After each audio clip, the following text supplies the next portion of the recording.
No, doctora, no se lo observa. Bueno.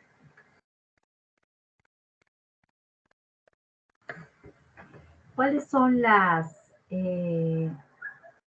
los objetivos de esta clase? Conocer algunos aspectos de la epidemiología de la lesión, la fisiopatología de la lesión traumática, ¿a qué nos referimos cuando hablamos de clasificación neurológica y funcional? ¿Cuáles son los factores pronósticos en el caso de una lesión medular que me van a indicar que esa lesión neurológicamente no va a mejorar o que funcionalmente ese paciente va a ir mejor? Conocer las complicaciones de la lesión y también cuáles son los objetivos de la rehabilitación. ¿Para qué derivamos a estos pacientes a rehabilitación? ¿Qué se necesita que ustedes recuerden, ¿no? Es la anatomía y fisiología de la médula espinal. ¿Ya? Eso es un conocimiento que hay que recordar también. He puesto aquí estas láminas para un poco refrescar ese aspecto, ¿ya?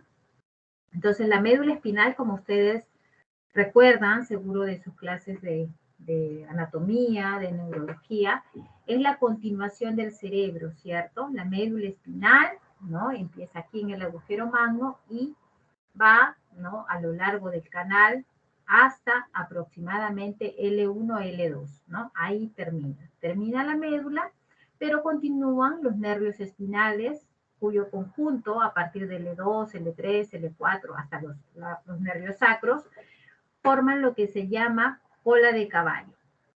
Entonces, seguro ustedes han escuchado un síndrome de cola de caballo, ¿no? Porque es un síndrome cuando se lesionan estos nervios. Entonces, se refiere a la lesión de estas estructuras, de estos nervios, ¿no?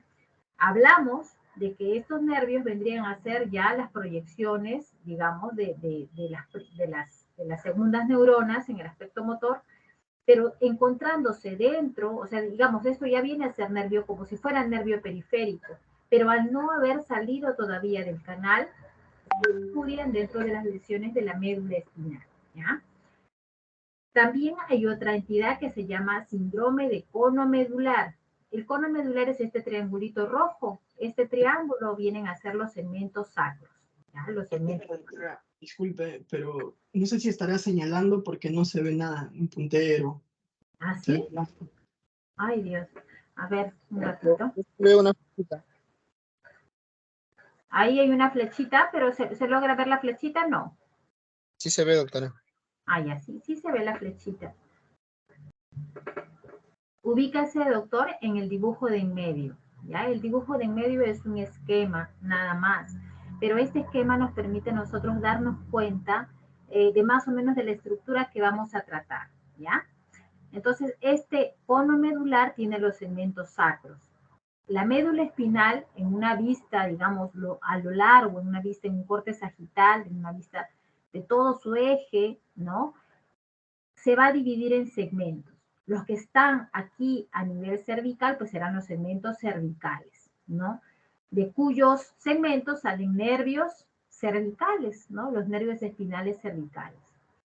Los segmentos de la médula que están aquí, un poco colindantes con las vértebras dorsales, serán los segmentos dorsales. Hay 12 segmentos dorsales. De cada segmento también emergen los nervios espinales dorsales. ¿Ah?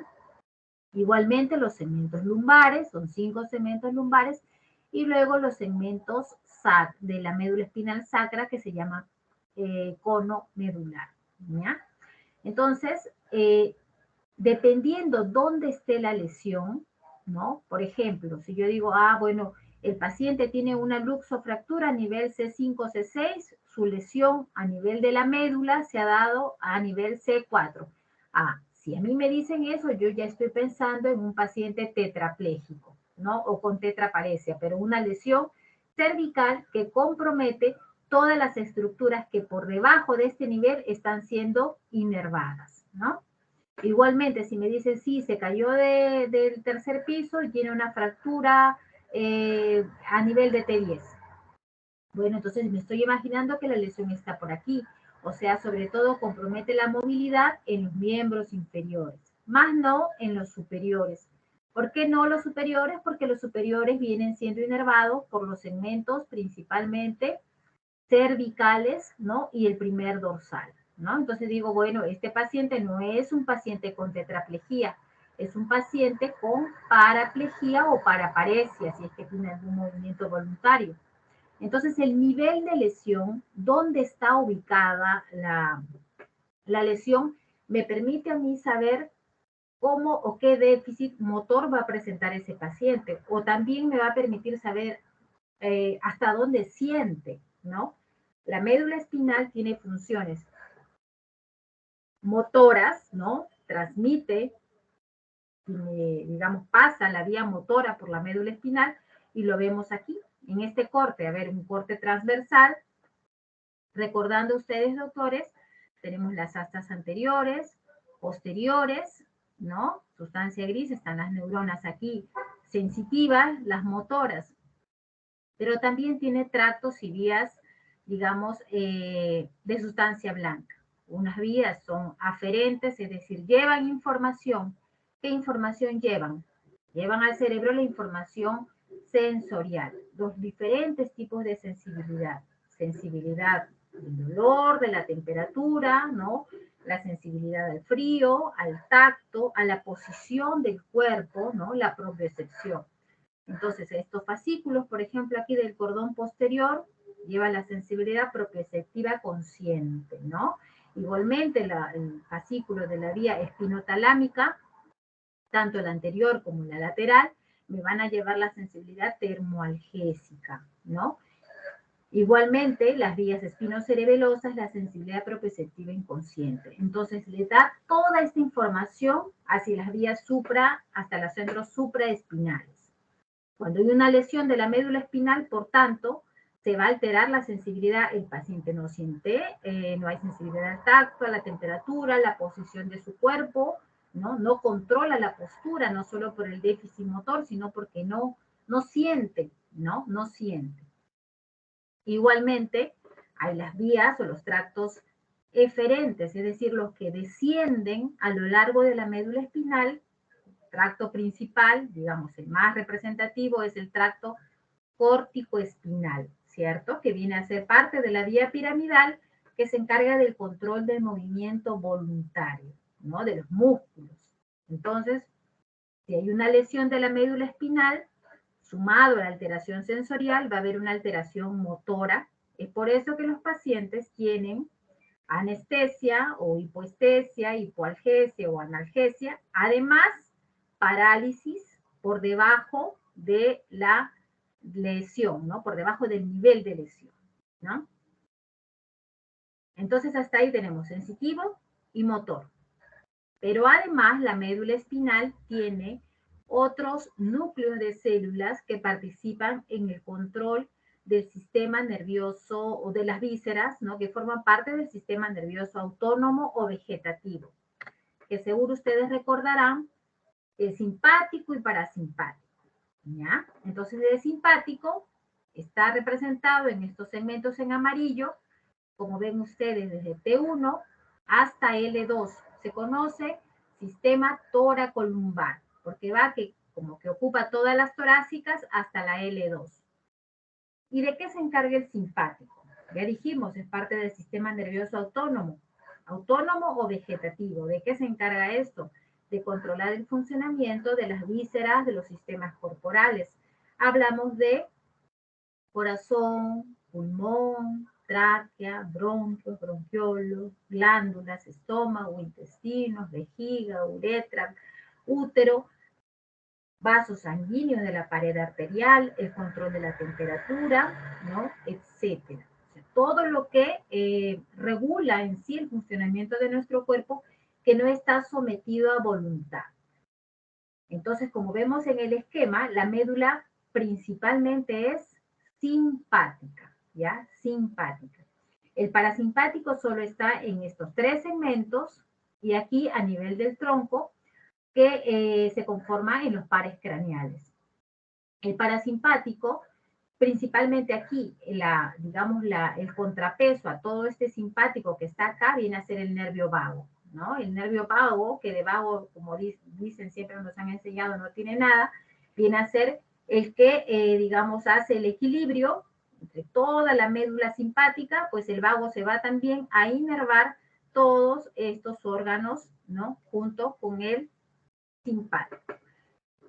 Aquí en estos segmentos medulares S2, S3 y S4 se encuentran las neuronas parasimpáticas que van hacia los órganos genitales y hacia la vejiga y la porción inferior del intestino, ¿no? Del recto, ¿ya? Entonces en esta médula espinal sacra tiene que ver con el control de estos órganos.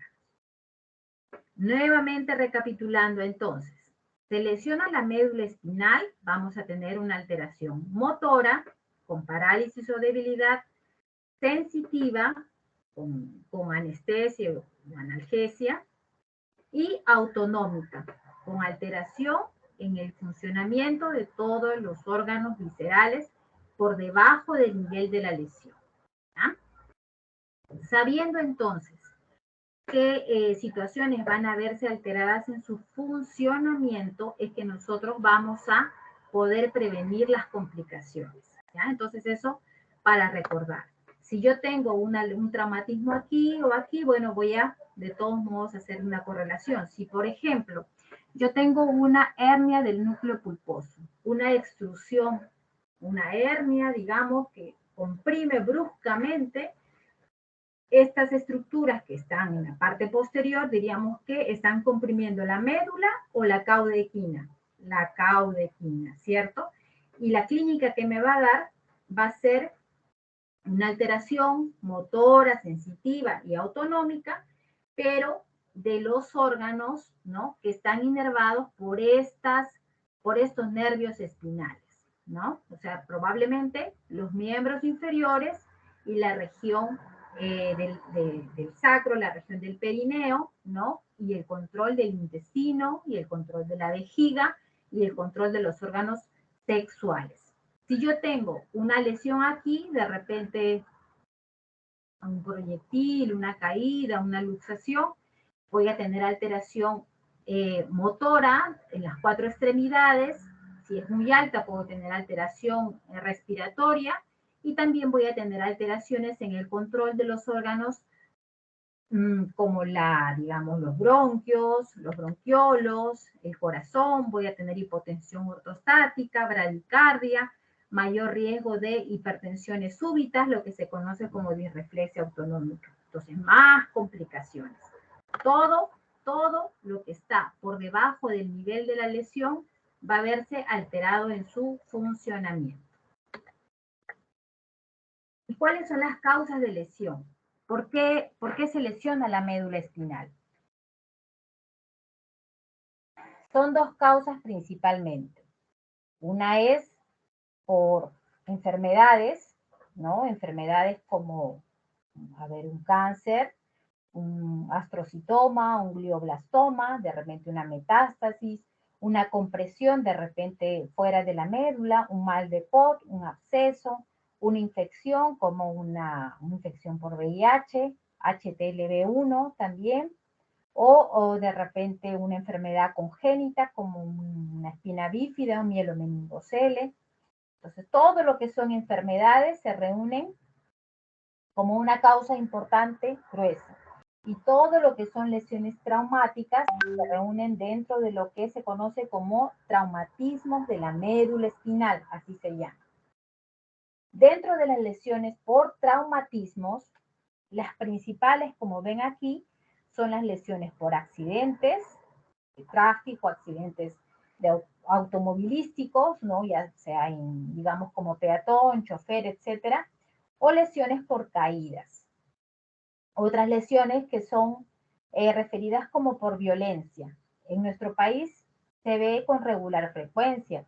No solamente está esto de repente dirigido a personas que están delincuentes, ¿no? Sino personas que realmente no tienen nada que ver en actos delictivos y que más bien son víctimas a veces de la delincuencia, ¿no? Pero las lesiones por actos violentos no son infrecuentes en nuestro medio, ¿ya? Aproximadamente 13% o algo más a veces representan los actos violentos en nuestro país.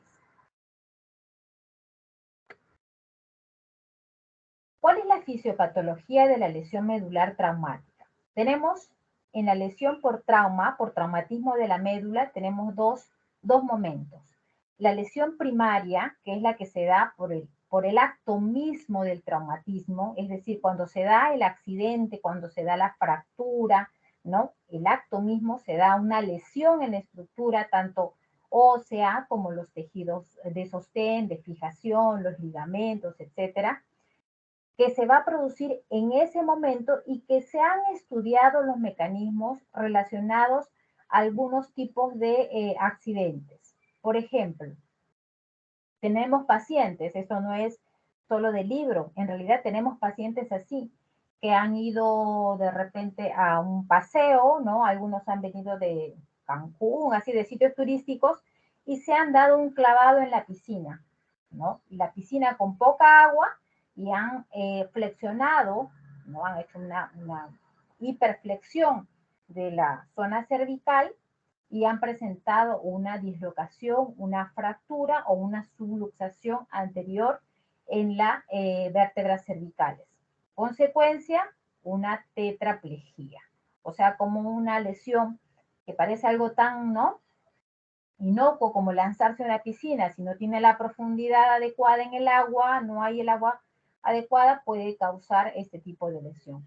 Alguna lesión también, como estos jovencitos a veces que se suben a los columpios, ¿no? Que se paran a veces con sus rodillas, se ponen de cabeza, se caen, se doblan el cuello, tetraplegia, ¿no? Entonces son lesiones que se producen como accidentes que están descritas y que en efecto ocurren, ¿no? Ocurren. Otras lesiones, por ejemplo, las lesiones por extensión en los adultos mayores, ¿no? Adultos que tienen ya a veces ya degeneraciones discales, ¿no? Que a veces traen un grado de estenosis, que una caída con mínima energía, no es una caída de un segundo piso, no es un accidente automovilístico, no, es una caída a nivel, están caminando, se resbalan, se caen, hacen una extensión, una hiperextensión de su región cervical, y también lesionan con unas fluctuaciones o fracturas. Igualmente los accidentes por rotación, por flexión, flexión lateral o distracción, sobre todo en los pacientes que no usan, las personas que no usan cinturones de seguridad. ¿Qué podemos hacer para prevenir la lesión primaria? Si las principales causas de estas lesiones son accidentes automovilísticos y son caídas, si son lesiones por armas de fuego, arma blanca, pues prevenir justamente estas causas. Usar cinturón de seguridad, manejar a una velocidad prudente, respetando, ¿no?, las señales, usar adecuadamente los aditamentos de seguridad en los trabajos, ¿no? Evitar la exposición. ¿Cómo prevenimos? Pues sensibilizando a la población también nosotros como médicos, ¿no? Como, digamos, cabezas, ¿no?, de los equipos muchas veces de salud, sensibilizando a la población, sensibilizando también al personal de salud. Una vez que la lesión primaria se ha dado, ya no hay vuelta atrás, ya se dio, es el accidente, ¿no? Esto solamente prevención. Una vez que se dio, ya no hay tratamiento para eso. Se dio la fractura, se dio la luxación.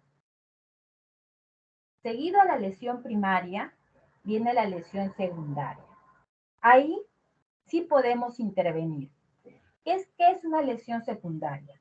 La lesión secundaria se refiere a la expansión de la zona de tejido dañado que hace que la lesión se extienda. Por decir, me caigo ahora del segundo piso, ahí regando mis plantitas, no lo sé, en mi terraza, y me caigo. Me lesiono, me fracturo la vértebra T3, T4.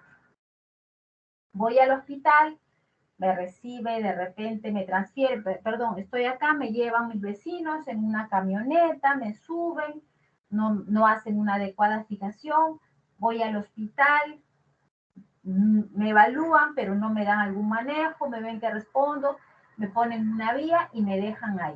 Piden tomografía y reevaluación con resultados. Solicitan la tomografía, no hay el tomógrafo, pidan la referencia, bueno, se demora 3, 4 días, me hacen la tomografía, hay que operar, tiene una luxofractura, bueno, pidamos el material para la cirugía, entonces, para operar a esta señora, no hay, el CIS no tiene, cuánto cuesta, el titanio no tenemos, pide por el CIS, es un informe de requerimiento, pasa un mes. Entonces, este manejo diferido, este manejo retrasado y bajo la no, digamos, la guía de los protocolos de una unidad de trauma, es lo que hace que se produzca una lesión secundaria. Es decir, que esa zona de tejido dañado, que probablemente haya sido solamente T2, T3, se expanda cefálicamente, es decir, ya no mi nivel de lesión ya no va a ser T2, sino de repente va a ser C8, C7, ¿no? Probablemente yo pude haber tenido un nivel inferior de lesión y mover bien mis brazos, por lo menos para ser más independiente, pero, o incluso de repente, quién sabe, una lesión incompleta, pero debido a un manejo no adecuado, voy a tener una lesión completa y más rostral, más superior. Ya no T2, sino C8, C7, con compromiso en la movilidad de mis miembros superiores. Una paciente con tetraplegia. Entonces, a eso se refiere la lesión secundaria. Que luego de una lesión traumática, al producirse hemorragia, edema y factores preapoptósicos, va a haber mayor pérdida de la función, van a haber algunos factores inflamatorios y proinflamatorios que van a desencadenar una mayor lesión, ¿no? Si había la preservación de algunas vías, de algunos axones, esta lesión secundaria en la fase subaguda va a hacer que estas vías se pierdan, ¿no? Que se pierda la oportunidad de regenerarse y que la lesión se expanda, ¿ya? Entonces, hay protocolos para actuar en este momento y las guías recientes sugieren que lo más recomendable para evitar que una lesión se extienda tanto cefálica, ¿no? hacia la región superior como hacia la región inferior, es una estabilización temprana y una descompresión inmediata, ¿no? Esta es una resonancia de un paciente con una lesión cervical traumática. Vemos cómo aquí el edema, la lesión, la luxofractura se produce a este nivel y cómo en este estudio, ¿no? Porque ya hay estudios de esto, evalúan los diámetros tanto del cordón espinal como del canal y ven que tras las horas de no atención, el edema va haciendo que este diámetro, esta diferencia se vaya perdiendo y la lesión se vaya extendiendo. Tanto así que los estudios indican que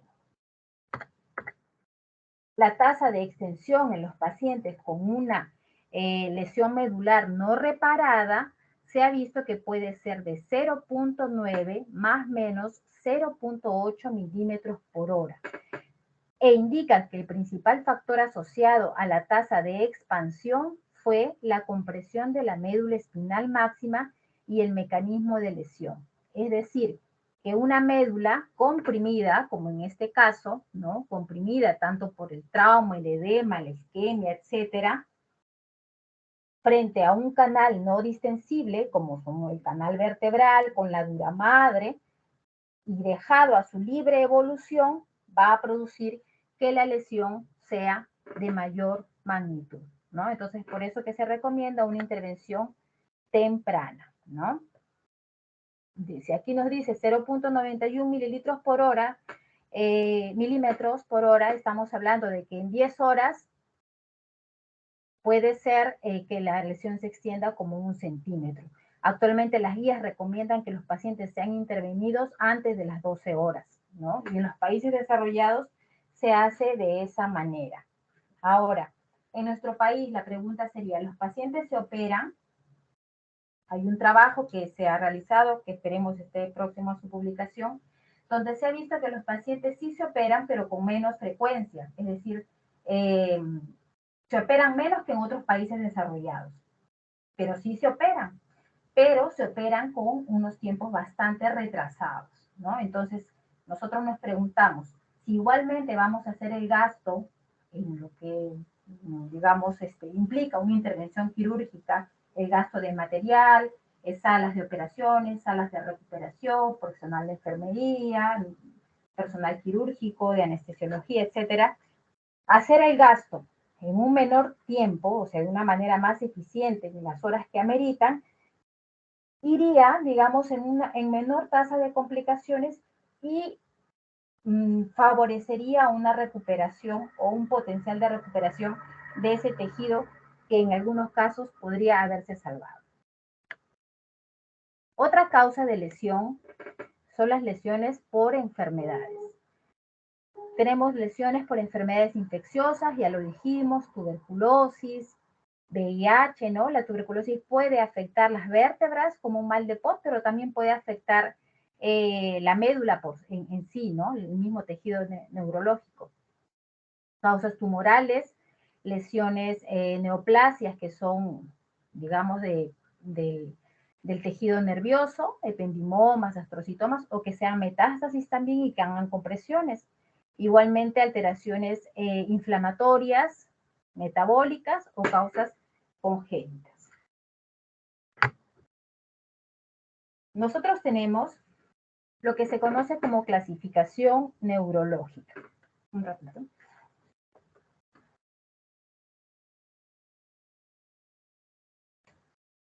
¿A qué se refiere la clasificación neurológica? Digamos que tenemos a un paciente que sufre un accidente deportivo, un accidente de tráfico, una caída. Queremos saber cuál es el nivel de lesión, ¿no? Porque si a uno, a ver, a mi médico me dicen, sí, tuvo una fractura. Yo lo primero que quisiera saber es, bueno, ¿dónde fue la fractura, no? Es diferente que sea una fractura cervical, dorsal, lumbar, ¿cierto? Pero yo necesito más que eso saber no solamente la fractura, sino saber en dónde su médula se ha dañado, porque en sí la fractura no es lo que trae la clínica, sino la lesión a la médula, ¿cierto? Entonces yo quiero saber cómo un paciente con una lesión se va a traducir clínicamente en una condición. De repente un paciente con tetraplegia tendrá una lesión cervical, entonces tengo que saber estandarizar, saber evaluar eso. Y eso se hace a través de un examen neurológico, que ya lo vamos a ver. ¿Y dónde inicia la rehabilitación de un paciente con lesión medular? A ver, ya sé, el paciente vino de un accidente de tráfico, yo me encuentro haciendo mi residencia en el hospital Cayetano Heredia, ya recibí mi clase, sé que hay un paciente con lesión medular, hay que brindarle rehabilitación. ¿Qué tengo que hacer?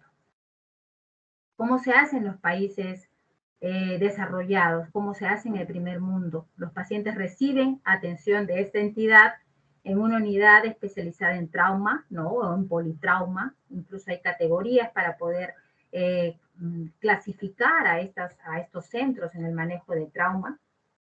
Se supone que los pacientes con lesiones, con traumatismos vértebros medulares deben ir a las unidades más sofisticadas para su manejo. Estos pacientes, luego del manejo quirúrgico, el manejo agudo, son evaluados en una unidad de rehabilitación, en una unidad de lesión medular. En nuestro país actualmente no hay unidades de lesión medular, no hay como tal. Pero bueno, los hospitales sí cuentan con servicios de rehabilitación. Entonces lo que se tiene que hacer es generar un primer contacto, una interconsulta para que este paciente sea evaluado por el especialista y se instauren las medidas inmediatas, ¿no? Para prevenir complicaciones, ¿no? Generalmente las unidades están a cargo de un médico rehabilitador experimentado, con conocimiento al menos, ¿no? De lo que es la lesión, y tiene bajo su, digamos, bajo su cargo o bajo el equipo, la coordinación con diferentes profesionales como son fisioterapeutas, terapeutas ocupacionales, psicólogos y trabajadores sociales, ¿no? Generalmente es un equipo, una enfermera capacitada también se requiere. Una vez que el paciente recibe este primer manejo, debe ser derivado a un centro de rehabilitación especializado en lesión medular. ¿Cómo funciona en otros países? Hay redes, ¿no? En Europa, por ejemplo, en España, hay redes de centros especializados en rehabilitación de lesiones neurológicas, tanto cerebrales como medulares, donde los pacientes, donde se hace la coordinación, por decir, ¿no? Del Hospital Cayetano Heredia se coordina para que vaya al hospital, al Instituto Nacional de Rehabilitación, el paciente de hospital a hospital, ¿no? Eso actualmente en nuestro caso no se hace. Actualmente en nuestro país el paciente sale del hospital de alta, a veces sale con alguna referencia, otras veces no, sale sin ninguna referencia, sin saber qué es lo que tiene que hacer. Entonces, por eso la importancia de la clase y un poco que ustedes, médicos jóvenes, puedan irse llevando también esta información para prevenir las complicaciones de estos pacientes. Los pacientes actualmente salen de los hospitales y deberían ir a un centro de rehabilitación. En nuestro país, el único centro actualmente es el instituto. Como les decía, en otros países funcionan en redes, ¿no? Por determinada población, no tanto en Europa, en Estados Unidos, etcétera, por determinada población o región hay centros que dan atención, ¿no? A esta patología.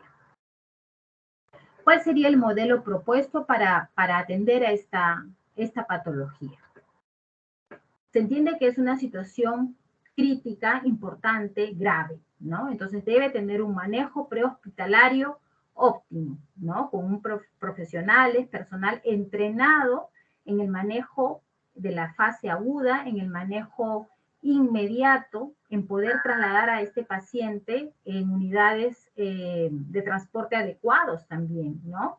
Debe tener un manejo en un centro de trauma. Entonces, tendríamos como idea, como meta en un futuro, quién sabe ustedes, ¿no? Se encarguen, yo creo que sí, así va a ser, de tomar decisiones en nuestro país, algunos de ustedes. Bueno, lo que se necesita es un centro en manejo del trauma o del politrauma. Ir categorizando estos centros para que den una atención adecuada a los pacientes, ¿no? Manejar todas las variables que pueden influir en que este paciente tenga un mejor pronóstico. Que no todas las lesiones vayan a ser completas, o sea, no todos tienen que ser lesiones completas. Todos los pacientes tienen un potencial de recuperación si es que tienen un manejo inicial adecuado.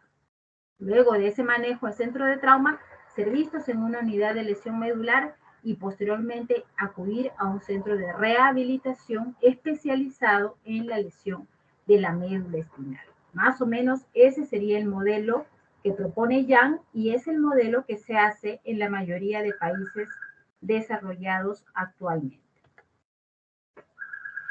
¿Y qué es la clasificación neurológica? ¿Qué es lo que hace un momento mencionábamos? Es un modo como nosotros, es una escala, eso lo hemos visto en la práctica, es como nosotros podemos evaluar el nivel de lesión y el tipo de lesión. Nivel de lesión es poder determinar a partir de qué segmento medular, ¿no? El paciente tiene cambios. Es decir, yo evalúo la sensibilidad a través de un estímulo táctil, que puede ser un pinchazo con un alfiler, ¿no? Con una superficie aguda o con un algodón para ver el tipo de sensibilidad al tacto fino. Donde yo, por ejemplo, evalúe C2, que viene a ser el segmento medular C2. Estimulo detrás del pabellón auricular aquí. Señor, ¿usted siente bien? Sí, claro. Muy bien, ese segmento, esa zona está funcionando bien. Pongo 2. 2 significa normal. Pongo aquí en la sensibilidad, en esto de aquí. Luego C3, que viene a ser aquí en la fosa supraclavicular. C4 en la articulación acromioclavicular. Y voy descendiendo así C5, C6. Donde yo vea el cambio, donde el paciente me diga, no, ya no siento, o siento diferente, quiere decir que su nivel neurológico sensitivo, su nivel sensitivo es hasta donde él siente bien. Bueno, eso lo vamos a ver en la práctica. Lo estamos viendo un poco más con los grupos. Esto en realidad es motivo de talleres, ¿no? Que se hacen con los residentes, pero sí es importante que ustedes sepan que existe. Cualquier médico que atienda a pacientes con lesión medular debería ser capaz de hacer esto en realidad, ¿no? Catalogar dónde está su nivel sensitivo, dónde está su nivel motor, hasta dónde sus músculos están plenamente inervados y determinar si la lesión es completa, es decir, a partir de ese nivel de lesión hacia abajo ya no hay ningún tipo de control ni de conexión, o si la lesión es incompleta. Probablemente es incompleta si el paciente siente algo, pero no mueve, o de repente mueve algo porque tiene algunas vías preservadas, pero esa fuerza es insuficiente como para hacer de repente alguna actividad funcional, ponerse de pie o caminar, ¿no? Entonces es importante determinar el nivel, el tipo de lesión, porque en base a esto yo me voy a programar las metas. Es decir, en base a esto yo voy a poder decir si el paciente va a ser capaz de ser independiente, autónomo, va a caminar, va a correr, si va a necesitar bastones, muletas, andador, silla, etc. Incluso voy a poder ver qué otras complicaciones va a tener, ¿no? En el control de sus otros órganos. Estos son los síndromes medulares, ¿no? Muy conocidos, ustedes van a escuchar por ahí el síndrome de Brown-Séquard, el síndrome del cordón posterior, cordón anterior, etc. En realidad esto ya no lo usamos, pero ustedes sí puede ser que lo escuchen, ¿no? Como el síndrome de cono medular, la caudequina, etc., que se refiere a un conjunto de signos, de síntomas, de hallazgos clínicos que caracterizan una lesión, digamos, predominante en la médula, ¿no? Actualmente nosotros nos referimos a la lesión de la médula espinal como nivel de lesión y tipo de lesión. Es decir, por ejemplo, traumatismo de la médula espinal, nivel C5, es decir, en el segmento cervical 5, tipo A, o sea, lesión completa. Entonces yo ya sé con esa descripción a qué nivel está su lesión y si es completa o no. Diciéndome tipo A, yo ya sé que es completa. Cuando hablamos de eso es la clasificación neurológica, doctores. Y cuando hablamos de clasificación funcional, nos referimos a qué tanto ese paciente va a lograr, de qué va a ser capaz. Va a poder ser independiente, hacer sus actividades, va a poder volver a caminar, se va a vestir, va a volver a trabajar, ¿no? Va a poder asearse, lavarse, cambiarse de ropa, ¿no? Entonces, como yo tengo un paciente con digamos, con unas características, ¿no? Por ejemplo, aquí este actor muy conocido de Superman, ¿no? Que por su lesión, por la lesión neurológica, por el nivel de lesión cervical, quedó, ¿no? Como un paciente con tetraplegia, dependiente de ventilador, ¿no? En una silla motorizada, ¿no? Entonces, esta es la clasificación funcional. Clasificación neurológica, lesión cervical, C2 de repente, tipo A, esa es clasificación neurológica. Y funcional sería como él queda en sus actividades de vida diaria, ¿no? Dependiente, independiente, autónomo para respirar o depende de un apoyo o de repente para alimentarse, ¿no? O el caso, por ejemplo, de esta señorita campeona olímpica, ¿no? Que tuvo una lesión, entonces tiene una lesión dorsal, ¿no? Dorsal baja, una lesión T10, tipo A, ¿no? Independiente para todas sus actividades, que en este caso, por ejemplo, está ensayando marcha, pero con un ortésico, aparentemente un dispositivo motorizado, ¿no? Está haciendo una marcha con un dispositivo motorizado, ¿no? Una marcha asistida, pero que en general es independiente para todas sus actividades. A estas actividades que yo soy capaz de lograr, nos referimos cuando hablamos de clasificación funcional. Y básicamente la rehabilitación, la intervención de rehabilitación, se dedica a mejorar la funcionalidad, a hacer que el paciente se reintegre lo más posible a sus actividades previas y que no desarrolle complicaciones. Cuando hemos visto lo que es la lesión de la médula, hemos visto que tienen, por la alteración motora, sensorial y autonómica, van a tener varios cambios, ¿no? Disfunciones, pero no necesariamente complicaciones. Queda en nuestras manos como médicos prevenir esas complicaciones y como rehabilitadores, por supuesto, prevenir las complicaciones y más aún todavía recuperar lo máximo posible la función de estos pacientes. Para evaluar la función, nosotros aplicamos una escala que es una escala específica de los pacientes con lesión medular que se llama escala de medida de la independencia del paciente con lesión medular, así se llama.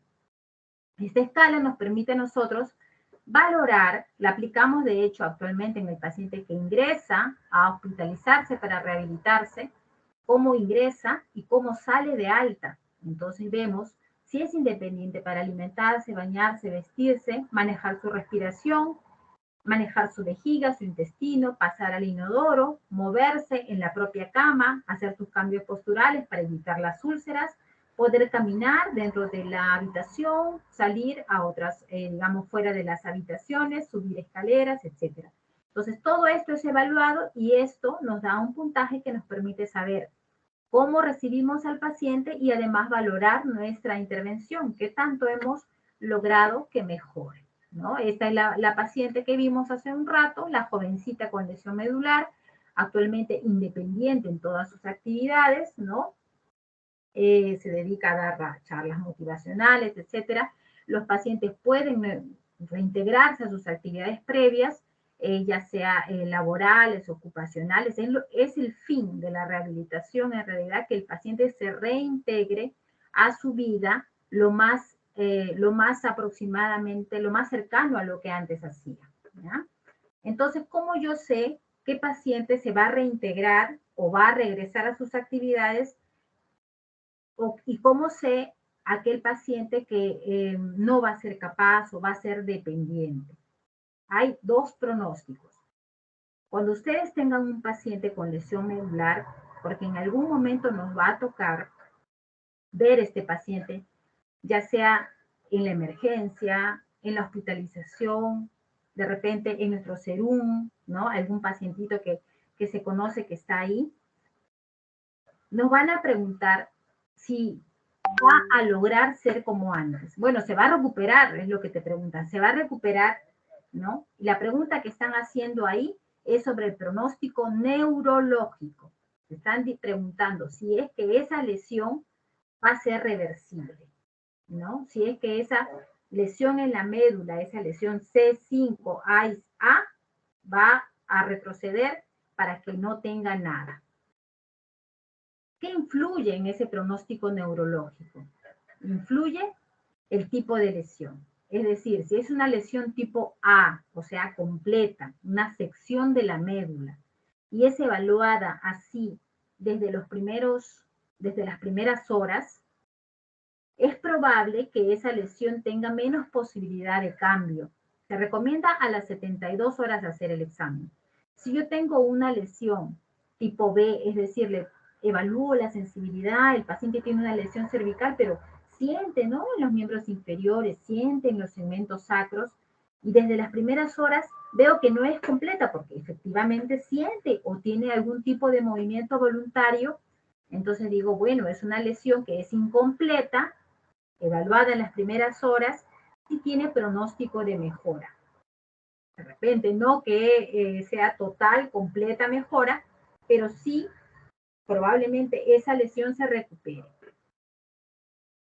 Importa mucho la severidad de lesión. Si yo veo que es una luxofractura total, ¿no? Un desplazamiento de las vértebras, ruptura del ligamento total, bueno, es poco probable también que se recupere, ¿no? Importa el manejo prehospitalario, la atención del trauma, ¿no? El manejo hospitalario, lo que hace un momento habíamos conversado. Un manejo adecuado hace o da chance a que este paciente tenga mayor oportunidad de preservación de ese tejido que no se había terminado de dañar, ¿no? En la lesión secundaria pueda continuar, digamos, ejerciendo su función. Entonces, a eso se refiere el pronóstico neurológico. Ahora, ¿eso importa a nosotros rehabilitadores? Por supuesto que sí, porque en base a lo que el paciente trae, qué nivel de lesión, qué grado de lesión. En base a eso yo voy a saber qué disfunciones tiene y también voy a planificar mi tratamiento, ¿no? Una lesión completa tendrá otro abordaje, otro manejo que una lesión incompleta. Entonces, nos importa el pronóstico neurológico para poder hacer también nuestro pronóstico de rehabilitación. Es decir, rehabilitación se refiere a lo funcional. No importa el nivel y tipo de lesión. De repente, una lesión cervical, ¿no? Así como el paciente, una lesión cervical completa, tendré yo que trabajar con la familia, ¿no? Ver sus aditamentos, ver sus apoyos, sus adaptaciones y prevenir más complicaciones. Un paciente con una lesión dorsal baja, de repente, tiene potencial de ser independiente, una persona joven, delgada, ¿no? Una lesión traumática, no es una condición degenerativa, progresiva. Entonces tengo el potencial más bien de brindar una rehabilitación que la lleve a la plena independencia, ¿no? Una reintegración social plena. Entonces importa mucho el nivel y tipo de lesión, cuál es la edad, persona joven, más potencial, la causa, por supuesto, una lesión maligna, un cáncer, pues nos limita también cuál es la morbilidad asociada. Este es el estudio que les comentaba que, bueno, está próximo, estamos esperando que se publique, que nos habla un poco de las lesiones en nuestro país, ¿no? Partía un poco del análisis de que en nuestro país estamos viendo que las lesiones, sobre todo neurológicas completas, se ven con mayor frecuencia en nuestro país. Por decir, lesiones tipo A y B se ven con mayor frecuencia en el caso nuestro, ¿no? En el caso de nuestra población. A y B se refiere a las lesiones completas. Sin embargo, en la población de otro centro, por ejemplo, que atiende también pacientes con lesión medular, vemos que la mayoría de lesiones son de tipo C y D, o sea, pacientes que tienen un pronóstico funcional mejor, ¿no? Mejor recuperación, lesiones incompletas que pueden muchos de ellos llegar a la marcha y la autonomía plena, ¿no? Entonces, esto de acá obedece ciertamente a los manejos que están diferentes en nuestra región, en nuestro país. Bueno, esto hemos hablado ya, la alteración motora sensorial, las complicaciones autonómicas. Este caso clínico lo hemos visto en la práctica, con los grupos que falten lo veremos ahí. Entonces ya sabemos cuáles son las disfunciones. Y si yo no intervengo, ¿cuáles son las complicaciones? ¿Qué le va a pasar a este paciente si no hace una rehabilitación?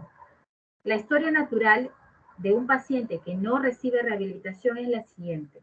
El paciente llega con un traumatismo, lo operan, como les digo, de manera diferida muchas veces, hacen úlceras, pasan a las salas de hospitalización, luego se va a su casa y desarrolla otra serie de complicaciones hasta ir nuevamente al hospital a poder atenderse, ¿no? El paciente que no recibe una intervención. Veamos algunas de las complicaciones. Complicaciones en piel. Dijimos falta de movilidad, alteración sensorial, y no solamente eso, al inicio los pacientes tienen shock hipovolémico, shock neurogénico, ¿no? Hay una pérdida del tono vasomotor por un daño al sistema nervioso simpático. No se olviden ustedes, doctores, que el sistema nervioso simpático, que era esa médula toracolumbar, es el que lleva la inervación a la pared de los vasos sanguíneos, ¿cierto? Entonces, la pérdida de ese tono vasomotor hace que los pacientes inicialmente tengan hipotensión, ¿no? Entonces, mantienen una hipotensión casi sostenida, hace que haya menor irrigación a los tejidos, por lo tanto, hay mayor riesgo de desarrollar isquemia, ¿ya? Aparte, los pacientes tienen lo que se conoce como vejiga neurogénica. ¿Por qué, doctora? Porque la médula espinal tiene los centros del sistema nervioso autónomo que controlan todos estos sistemas, tanto vejiga, intestino, habíamos dicho hace un momento, ¿cierto? Entonces, son incontinentes, algunos manejan sondas, ¿no? Por ejemplo, este paciente tiene un pañal, ¿no? Es incontinente, desarrollan grandes úlceras. Esto es propio de la lesión medular, ¿todos los pacientes van a desarrollar eso? No. Lo van a desarrollar los pacientes que no reciben un manejo, ¿no? Los pacientes donde el médico no le da la atención y se adelanta a trabajar con la familia para que no desarrolle estas complicaciones. Este es un paciente, por ejemplo, que desarrolló muchas úlceras por presión. Vean el estado de su piel, de las grandes úlceras que ha desarrollado en su momento, ¿no? Paciente con incontinencia urinaria, fecal, ¿no? Y que ha desarrollado úlceras por el estado de, digamos, de falta de movilidad y no haber recibido un manejo inmediato. Esta otra es una complicación que se conoce como osificación periarticular, ¿ya? ¿Qué ven ustedes? Ven la formación de hueso, ¿no? Depósito ahí de hueso, una radiopacidad a nivel de la cadera, ¿no? Que potencialmente lo que hace es bloquear la articulación de la cadera.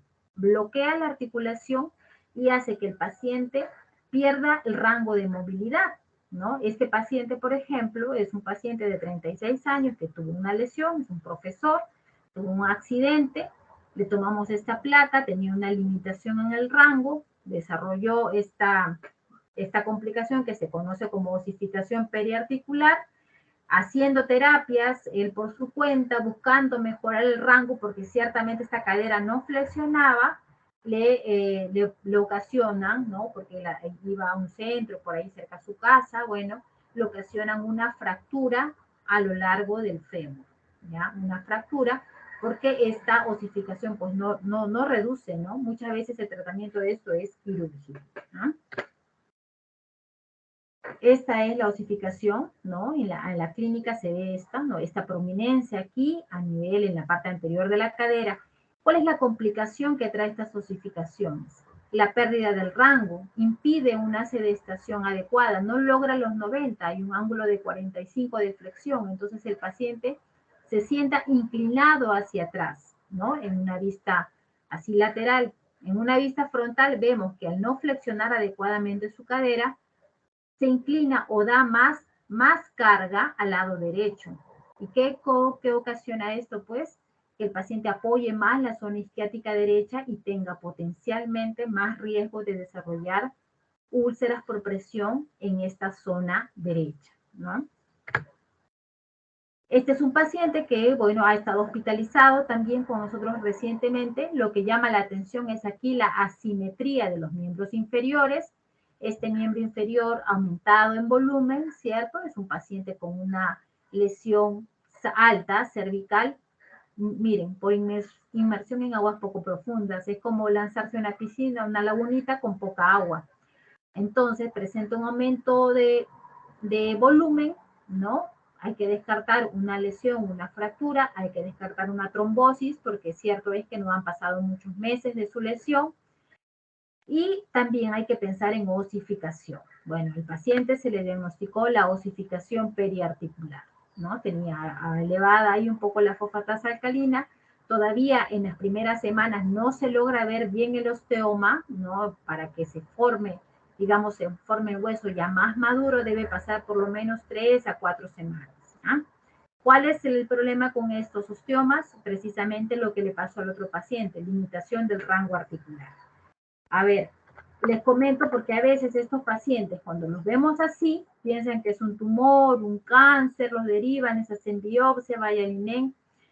No son tumores ni cáncer, se conoce como osificación periarticular y es una complicación que se suele ver en pacientes con lesiones neurológicas, tanto traumatismos encéfalos-craneanos como lesiones medulares, traumáticas o congénitas, o pacientes también con grandes traumatismos, ¿no? O fracturas de acetato. Esta es el osteoma visto en otro paciente, ya es la extracción del osteoma, se los mostré en un paciente en la clase anterior con traumatismo encéfalo-craneano. Esto lo vamos a ver en la práctica, es un paciente que hacen, tener cuidado en esto, disreflexia autonómica y hipotensión ortostática, que son cambios en la presión arterial cuando el paciente se sienta, ¿no? Son pacientes que vienen de estar echados en una posición, digamos, la familia no los toca, ¿no? Los deja ahí, tiene miedo, no dice, no lo puedo tocar, recién lo han operado, ¿no? Entonces, no siguen, no tienen la pauta, no tienen la indicación, no lo sientan, y cuando intentan moverlo, cuando intentan movilizarlo, el paciente se desmaya, ¿no? Tiene hipotensión, su presión baja tanto que a veces los vemos en la silla prácticamente desmayados. Eso se conoce como hipotensión ortostática y suele pasar mucho en las lesiones altas, en las lesiones cervicales. Otra alteración es la disreflexia autonómica. Bueno, si lo escuchan por primera vez este término, es muy común en los pacientes con lesiones cervicales, lesiones de la médula, pero altas, sobre T6, ¿no? Y más todavía las lesiones cervicales. ¿Qué es lo que pasa? Que la presión arterial se eleva bruscamente a presiones tan altas que pasan los 180, 200, 250, incluso se describen presiones de hasta 300, ¿no? Mueren, ¿no? Mueren. Es una emergencia que ocasiona la muerte en estos pacientes. Es una descarga simpática abrupta, ¿no? Habíamos dicho que la médula es simpática, entonces justamente esta médula simpática, al quedarse desconectada del cerebro, actúa de forma, digamos, descontrolada y ante un estímulo que generalmente es la obstrucción de la sonda, ante un estímulo de ese tipo, se activa este sistema nervioso simpático sin ningún tipo de control y se eleva grandemente la presión hasta niveles no detectados previamente. Es un paciente joven, 18, 20, 22 años, ¿no? Entonces, ¿cuál es el tratamiento de esto? Corregir la causa. Inmediatamente revisar esa bolsa que va conectada a la sonda. Si hay un buen drenaje, si la bolsa está vacía, preguntar, ¿no? ¿Desde cuándo no orinas? ¿Desde qué hora está esto vacío? ¿No? Y porque a veces la sonda se obstruye, se acoda, etc. Si no, cambiar la sonda. Otra causa es también la impactación fecal. ¿Ah? Habíamos dicho que dentro de las disfunciones está la parte motora, sensitiva, las alteraciones autonómicas, es lo que estamos viendo, ¿no? La disreflexia autonómica, la hipotensión ortostática.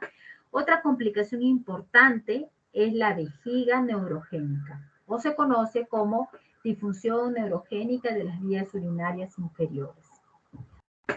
En resumidas cuentas, ¿qué es esto? Es una alteración en el funcionamiento de la vejiga, del músculo de la vejiga que se conoce como detrusor, el cuello de la vejiga y también el esfínter externo, ¿no? El esfínter interno, el esfínter externo.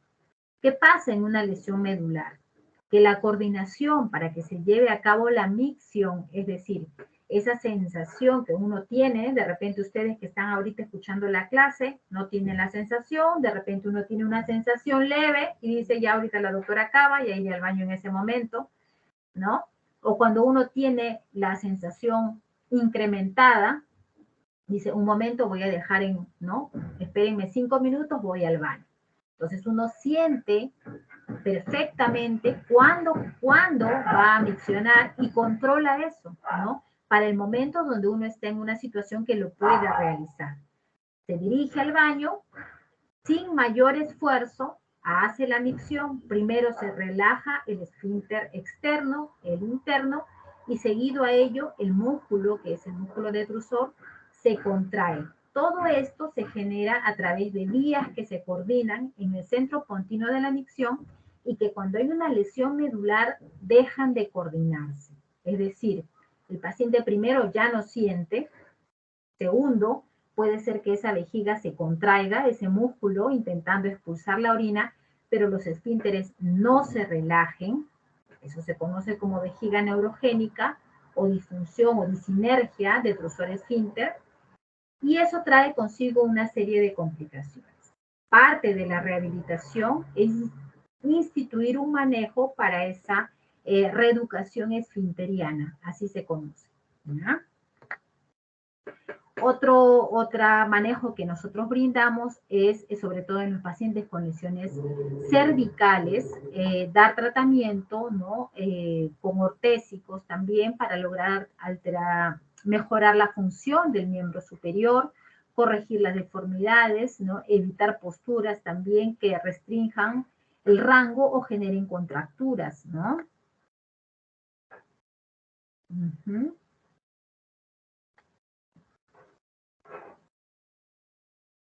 Hay que tener en cuenta, doctores, de todos modos, que los pacientes con lesiones medulares que adquieren la lesión en una edad temprana, es decir, niños que todavía no han terminado de crecer o de desarrollar, pueden tener además alteraciones estructurales, alteraciones en las caderas, ¿no? Luxación, subluxación o desarrollar escoliosis secundarias, ¿no? Por el desbalance en la fuerza, ¿no? En la musculatura. Esto lo vamos a ver en la práctica, son los exámenes. Entonces, ¿por qué va el paciente a rehabilitación? ¿Cuáles son los objetivos?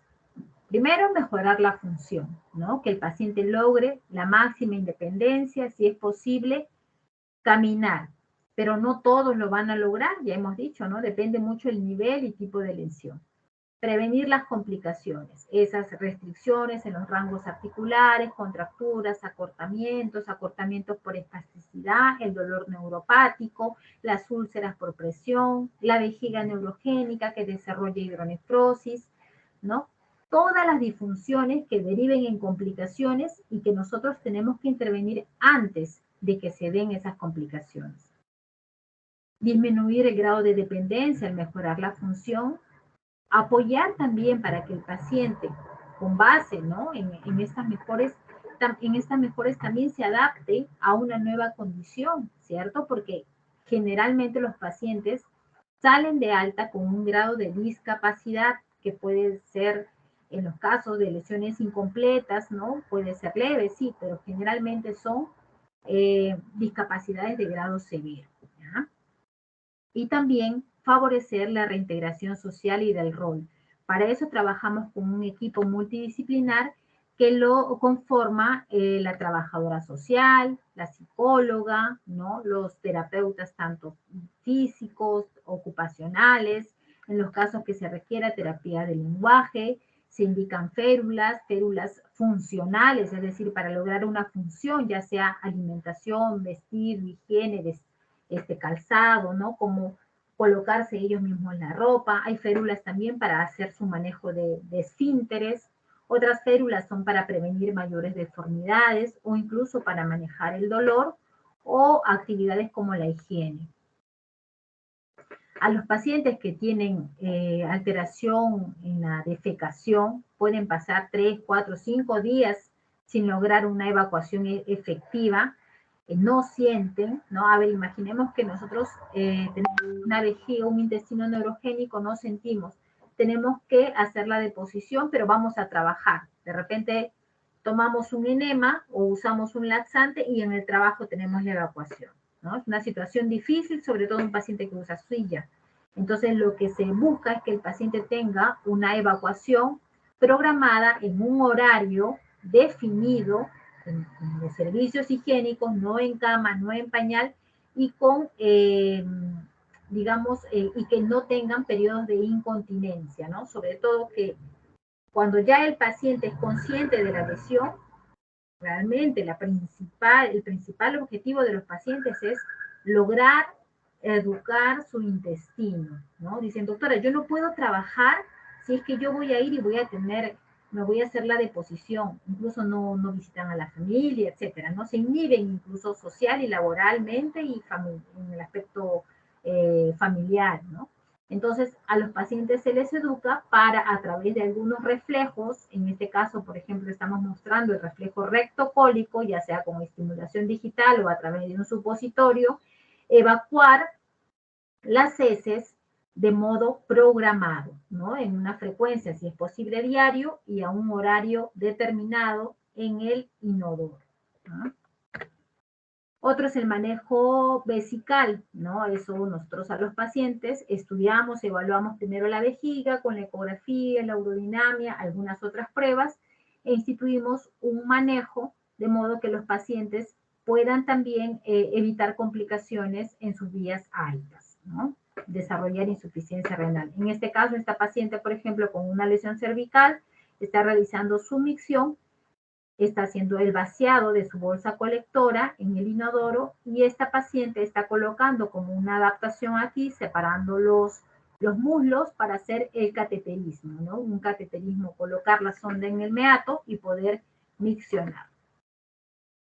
indicar una silla adecuada, ¿no? Que corresponda al nivel y tipo de lesión en el caso de pacientes que no son candidatos a deambulación. En los pacientes candidatos, pues se indicará que tengan un buen control de la musculatura abdominal, dorsal, un control pélvico aceptable. Se indicarán también ayudas para la bipedestación, ¿no? Y en algunos casos marcha, dependiendo cuál sea su evolución. Es importante, primero, ver cuál es la causa de la lesión, cuándo ocurrió, dónde nos encontramos. Si estamos en un hospital, ver que tenga contacto con un servicio de rehabilitación. Si estamos en el SERUM, referir al paciente, ver con qué contamos para dar un tratamiento adecuado. Lo que ha demostrado mejores resultados es que tengan estos pacientes un manejo en centros de rehabilitación especializados. ¿Cuáles son los puntos clave? Que la lesión medular es una entidad que genera gran discapacidad y dependencia, una lesión que involucra muchos aspectos, ¿no? No solo al paciente, también su entorno, su familia, ¿no? Sus hijos, sus padres, su esposa, ¿no? Involucra no solo a la familia, sino también a todos, ¿no? En conjunto, la sociedad. Son dos causas, no se olviden: lesiones traumáticas, el código es T09.3, y lesiones por otras enfermedades. Muy bien, doctores. Ahí hemos terminado la clase de hoy. He tratado de ser lo más puntual, pero es un tema bastante amplio, muy sensible, muy importante saber el manejo de estos pacientes. Si hubiera alguna inquietud, alguna pregunta.